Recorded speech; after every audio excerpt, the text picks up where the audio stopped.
retrouve aujourd'hui pour une nouvelle vidéo pour les ateliers de Karine. Alors aujourd'hui, je vais faire avec vous une page une page de mon December Daily. C'est la toute première que je fais dans mon journal de Noël 2023. Je suis pas très en avance cette année, mais bon, j'ai au moins placé les photos. Ici, je vous montre les photos avec lesquelles je vais travailler. Donc, je suis partie sur une photo grand format que je vais positionner dans une pochette plastique. Mais bon, à ce moment-là, je ne suis pas encore bien décidée. Et puis, de l'autre côté, donc je vais faire une double page. Et de l'autre côté, alors sur la première photo, le focus est fait sur les... Alors, c'est Jean Mich, hein, vous l'avez reconnu avec son fils. Hein.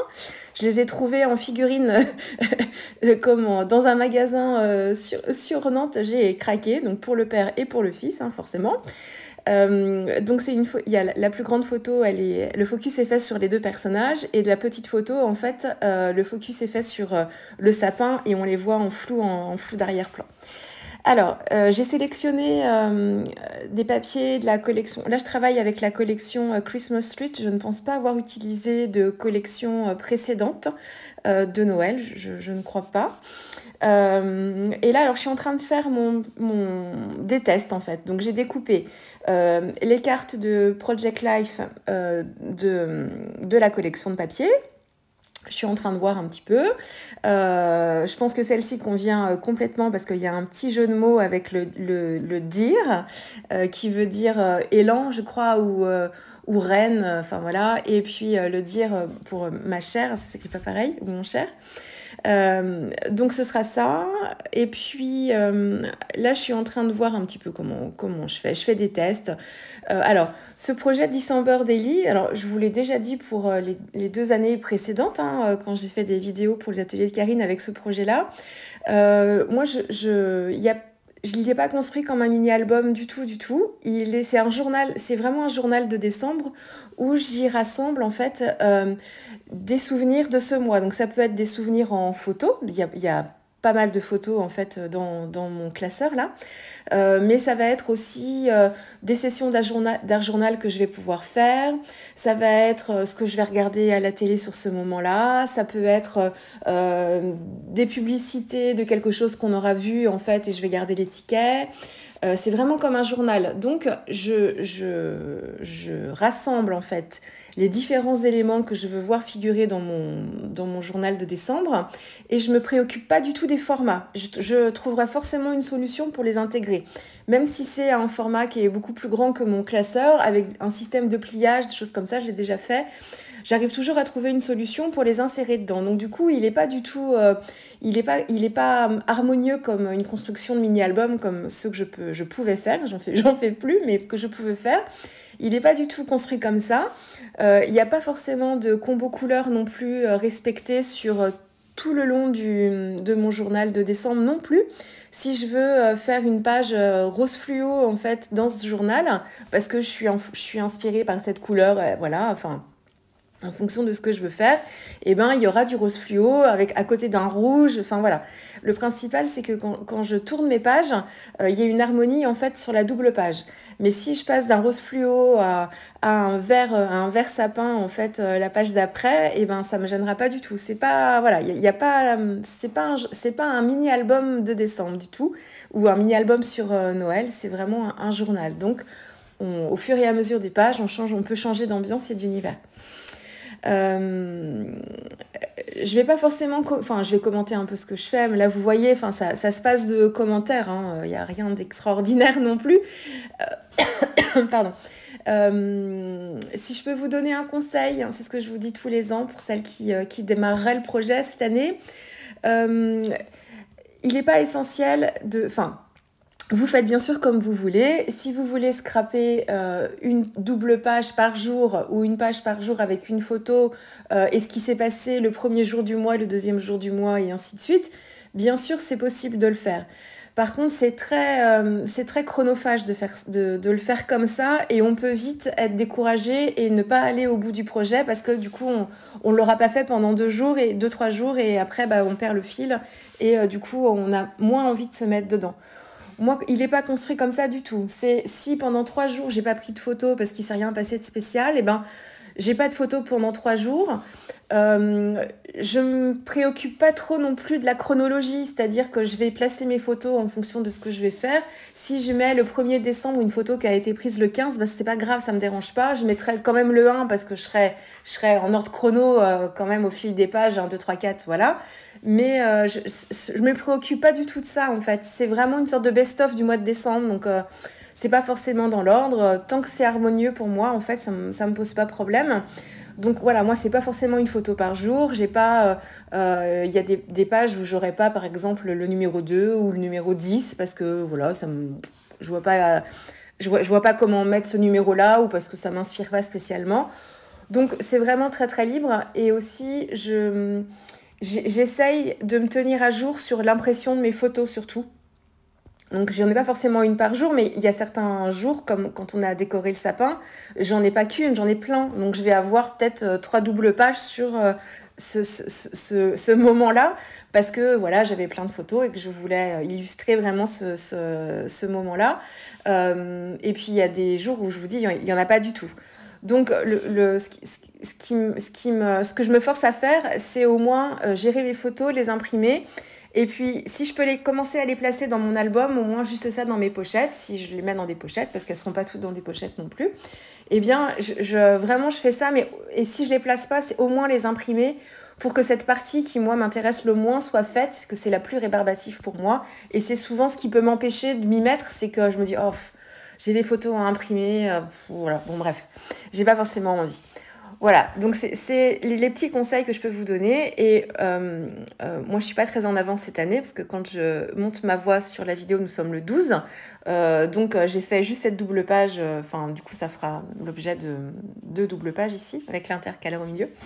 Je me focalise pas non plus là-dessus. C'est pas grave parce que souvent, même ça, et je le fais depuis plus d'une dizaine d'années maintenant, c'est ma 11e année de December Daily, donc je commence à avoir un peu d'expérience.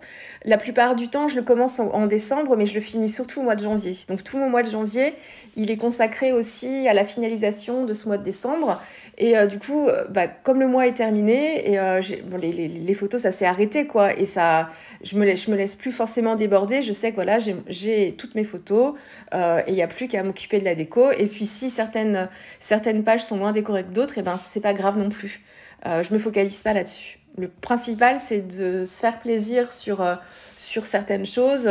Moi, comme j'y inclus beaucoup d'art journal, de sessions d'illustration, de carterie aussi, que je vais insérer dedans, eh bien, je me fais plaisir là-dessus et c'est surtout pas de prise de tête. Voilà pour ce projet. Alors, pour cette double page, je suis partie donc de ma grande photo que j'ai placée dans une pochette plastique pleine page. Et je l'ai juste collé en fait sur un papier imprimé Atelier de Karine. C'est le blanc avec les petites étoiles noires que j'adore. Donc du coup, c'est vraiment juste pour mater. J'aurais très bien pu aussi l'insérer directement comme ça sans la mettre dans une pochette plastique parce que du coup, elle prend presque la taille entière d'une pochette. Donc j'aurais pu faire ça. Et ce que je fais beaucoup aussi, c'est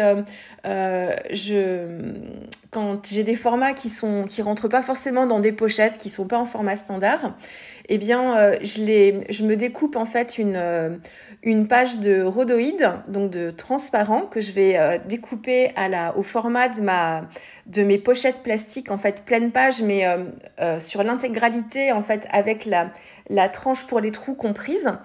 Et je me crée comme ça une sorte d'intercalaire en plastique sur lequel je vais venir coller mes photos. Donc, si j'ai... Et ça, je le fais quand je veux pas faire de trous dans mes photos, en fait. Quand je veux pas manger, en fait, sur ma photo.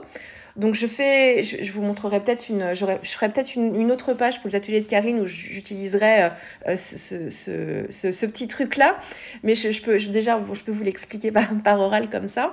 Et c'est très pratique parce que du coup, en fait, peu importe le format de page qu'on a, quelquefois quand j'ai des photos format 10-15 et que du coup, qui sont pas très grandes et que je veux pas faire des trous, en fait, dans mes photos, et ben, je me crée un intercalaire en transparent et du coup, je colle ma photo dessus. Puis sur le verso, je mets soit un papier imprimé en fait de la taille de ma photo et que je viens embellir comme ça, ou je me fais une carte à l'aquarelle avec des tampons, enfin voilà.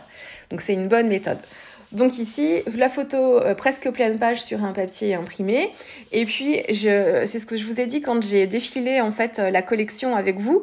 Je voyais tout à fait le calque en fait avec les cadres, en évidant les cadres et en plaçant en fait des éléments en fait derrière, c'est-à-dire de prendre une photo et puis d'essayer de faire en sorte de caler un élément qui apparaîtrait dans le cadre.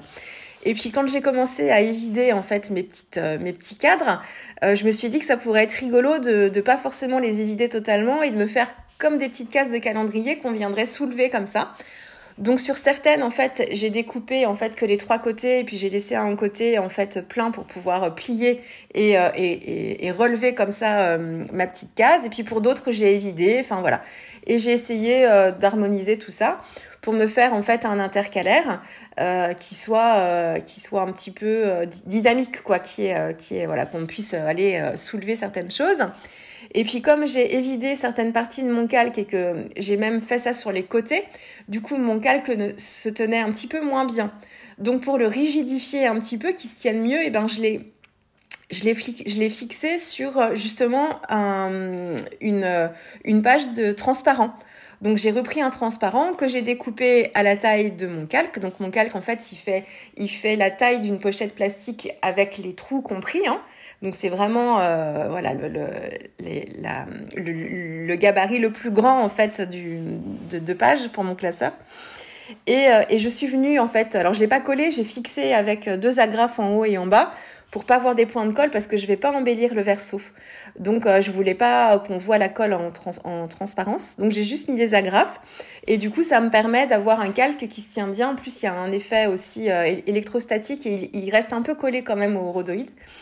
Et ça me permet d'avoir une page qui se tourne bien puis qui se tient bien, quoi, qui est moins fragile parce que sur les parties, sur les côtés, en fait, vous ferez marche arrière, mais il y a des cadres qui sont évidés, mais qui n'ont pas tout le tour, quoi, qui n'ont que 3 côtés.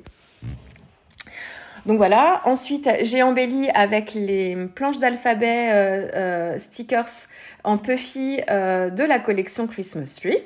Donc le JM pour Jean-Mimi, Jean-Michel et son fils. Donc je suis restée avec l'alphabet noir pour le texte. Et puis les sperluettes, j'ai dû choisir du rouge, je crois. J'avais mis un chiffre au début et puis du coup j'ai pas réussi à le caser parce que je voulais vraiment mettre ce texte là. Donc le 6 du coup je l'ai placé de l'autre côté. Donc j'ai utilisé un die cut calque de la collection Christmas Street que j'ai mis juste sur le côté puis je l'ai replié en fait sous la photo parce qu'il était un peu trop grand. J'ai placé mon 6 dessus. J'ai embelli un petit peu quand même ma photo avec une bande de texte. En fait, c'est la bande que vous retrouvez en bas de chacun des papiers imprimés des différentes collections de Karine. Donc là, c'est une bande de texte d'un papier imprimé de la collection Christmas Street. Et donc là, vous voyez, enfin, vous vous rendez peut-être pas compte, mais j'ai vraiment le transparent en fait derrière. Et puis j'ai mes petites cases comme ça que je soulève. Alors quelquefois j'ai laissé en fait le pli en haut, quelquefois je l'ai laissé sur le côté pour que ce soit là encore un peu dynamique et que ce soit pas tout dans le même sens. Et puis voilà, j'ai placé mon texte. Alors du coup à l'arrière, on va voir le verso des lettres. Bon, moi ça me gêne pas trop. Et puis ici, on voit le Jean-Mimi qui vient juste, alors là c'est un peu le hasard, mais qui vient juste se poser en fait dans un cadre. Et puis ça, c'est la page de droite. Et donc, j'ai travaillé très simplement avec un papier imprimé effet brique rouge de la collection. J'ai tamponné le texte, la définition Noël Christmas. Bon, ça, c'est des planches de tampons que j'adore. Sur les 2 dernières... Enfin, c'est la troisième collection avec des planches de texte comme ça. Alors, je savais pas encore ce que j'allais faire comme embellissement. Donc j'ai positionné mon texte au milieu de mon papier imprimé en format 10-15, mais en fait j'ai embelli la partie gauche, donc du coup le texte est plus centré. Ça aurait été plus sympa de le décaler finalement, du coup, enfin si je l'avais su que j'allais faire ça comme ça, de décaler le texte vraiment au milieu en fait de ce qui restait en papier rouge, ça aurait été plus sympa. Bon, c'est pas grave, j'ai rééquilibré en mettant des petits cœurs pour refaire le lien, enfin voilà. Et puis emmener directement le regard, enfin progressivement le regard vers Jean, Mimi et son fils. Donc ça, c'est la collection de l'année dernière. Une pose Fika. C'est des restes en fait des coupes que j'avais de l'année dernière, que j'ai pris. Je les garde d'une année sur l'autre pour mes December Daily, puis je viens piocher dedans. Et puis voilà, donc vous voyez, il n'y a rien de très, très compliqué ici ou très élaboré. Je mise tout en fait sur le combo couleur, le côté graphique, assez moderne aussi de la collection Christmas Street, c'est vraiment une collection que j'aime beaucoup, enfin je vous l'ai déjà dit, mais pour sa modernité en fait, et le fait que ce soit une collection urbaine, ça apporte un petit peu de peps aussi, je trouve ça assez sympa. Et là, vous voyez, je suis chez moi dans mon appartement, quoi. Hein. Je suis pas dans forcément ce sont pas des photos de rue, hein, spécialement. Mais voilà, on est dans l'esprit de Noël avec le combo couleur, donc une dominante de rouge et de noir. Et puis mon petit Jean-Mimi avec son fils qui maintenant fait partie de notre déco de Noël. Voilà. J'espère que cette double page vous aura plu. Surtout, tenez bon, hein, et puis vous mettez pas de pression sur ce projet. Faites ce que vous avez envie de faire. Et puis le principal, un petit conseil, ce sont vraiment au moins d'imprimer les photos et de les mettre dans l'album, même dans une pochette, sans forcément les placer, mais au moins de les imprimer et puis de les mettre dans une petite pochette comme ça. Après, c'est quand même plus facile de pouvoir s'y attaquer. Voilà, je vous laisse avec la dernière photo, puis on se retrouve très vite avec une prochaine vidéo. Au revoir.